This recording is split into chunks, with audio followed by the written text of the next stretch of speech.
Good morning, Eagle Nation. It's a Monday. It is the 12th of September. It's also the 28th day of school, if you can believe it. That song you just heard was a song dedication called Master of Puppets. It was a song dedication from Jaime Ramirez. Although he has moved to another school, we'll always remember Jaime, and he's welcome back here at any point in time. And know that you are too. Wherever you may be, please stop. Please stand. Let us rise together for this morning's Pledge of Allegiance. I pledge allegiance to the flag of the United States of America and to the republic for which it stands, one nation, under God, indivisible, with liberty and justice for all. Thank you. Before you are seated today, please remain standing. I would like to invite everyone to observe a moment of silence in remembrance of September 11th, 2001.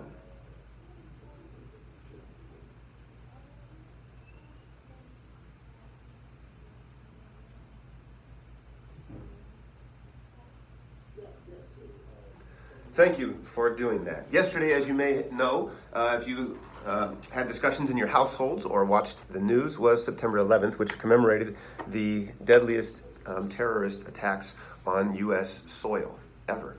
That was 21 years ago as of yesterday. And the world has changed many times over since that occasion.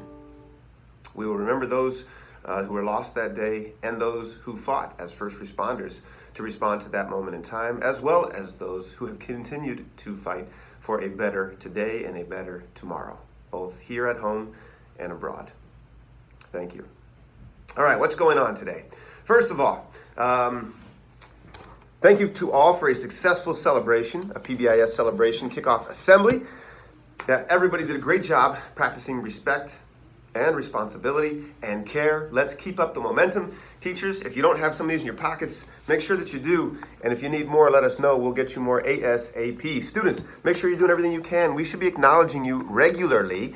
And we want to get into your hands not only some upcoming events and opportunities, and not only raffles, but we want to find out some privileges and things that you could use to spend these on in your classroom. Be thoughtful about that, and maybe even make a recommendation if you have some ideas for your classroom or for your teacher. Be thinking about it. Today, we also continue, for one more week, we continue the practice. The PBIS skill of the week is how to disagree appropriately. How to disagree appropriately. So I brought back One-Eyed Willie, and I want to remind you of the steps for how we disagree appropriately. Step one, look at the person. Anybody could do that, right? Simple enough. Take some practice perhaps, but we can learn how to do that. Second step, use a pleasant tone. Good morning, One-Eyed Willie. Make an empathy concern statement. I know that you felt like the ball was yours. Step 4. State the disagreement specifically. You picked up the ball because you thought it was your turn to use it. However, I was already using it when you found it on the playground. And step 5. Give a rationale, which I just gave. And then last step 6, thank you for giving me the ball back, and thank you for listening, even though we disagree. I appreciate you engaging in this conversation with me. It's that simple. It really is. All right, it can be hard too. Sometimes it's difficult for me to do certain things like this too. But I'm working on it, and you should too. So, step 1, look at the person. One-Eyed Willie, thank you. Use a pleasant voice. One-Eyed Willie, I know that you thought that ball was yours. That's my empathy concern statement. Step 4, state the disagreement specifically. I was playing with it. It just rolled away when you picked it up. And step 6, say, thank you. That's simple. Took less than a minute. If you haven't practiced it, you can practice it with a classmate, with a friend, with your teacher, with Ms. Robbins, with Ms. Greenberg, maybe with a stuffed animal. Maybe that's a great activity to do, is bring a stuffed animal if your teachers allow, and practice the skill of how to disagree appropriately. It is a skill, and language is a tool. So learn the language of disagreeing appropriately. It does make a difference. In the WAG this week, heads up. Today after school, there's competitive volleyball practice and football practice. Competitive volleyball only and football practice today from 3:30 till 5:30.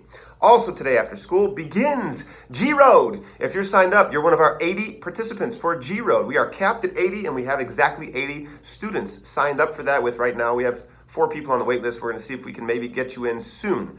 Otherwise, we'll see you immediately after school. Students, if you go to Pier normally, you will still go to the cafeteria. You're now going to be in G-Road, but you'll still go to the cafeteria. So if you go to any after-school programming, where do you go?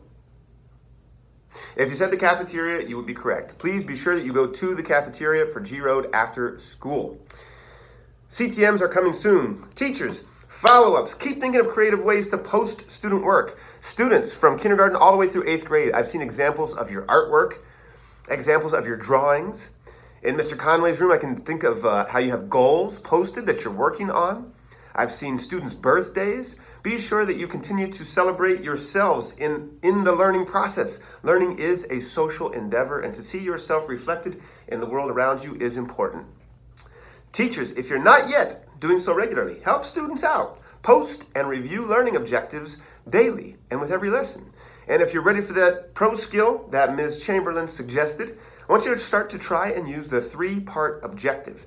She released that in a previous Week at a Glance. There's 3 parts to it. It's the what, the how, and the why. All 3 parts. What are you doing? How are you going to do it? Why are you doing it? The rationale is also a big part of universal design for learning because it helps students to know there's a purpose behind this skill. 27 days of school gone by, 153 to go. And let's get on with the business. On Wednesday, teachers, we'll see you online for the first letters, LETRS, letters training of the year. If you have questions or concerns about that before Wednesday, please let me know. Also, if you have not picked up your materials, teachers, in the teacher's workroom, I printed out for you, at least on this occasion, your hard copies. There's also some highlighters and some Post-it notes that were listed as items you will need for Wednesday's training. Be sure you pick them up. Otherwise, let's get to some words of wisdom so you can get to the business of teaching and learning. And today is on the topic of a work ethic, working hard.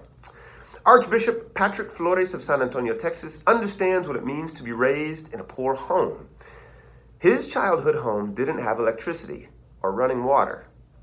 As a child, he was not allowed into certain restaurants or theaters or swimming pools because he was Mexican American.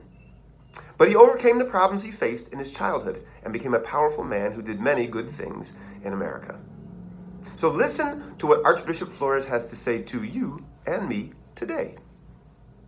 Through education and hard work, you can create a better life. Remember this, if you study hard, if you stay in school, you can open up doors for tomorrow. That's how Archbishop Flores did it. With something to think about. This is Mr. Lodato. Get ready for Hispanic Heritage Month coming up soon.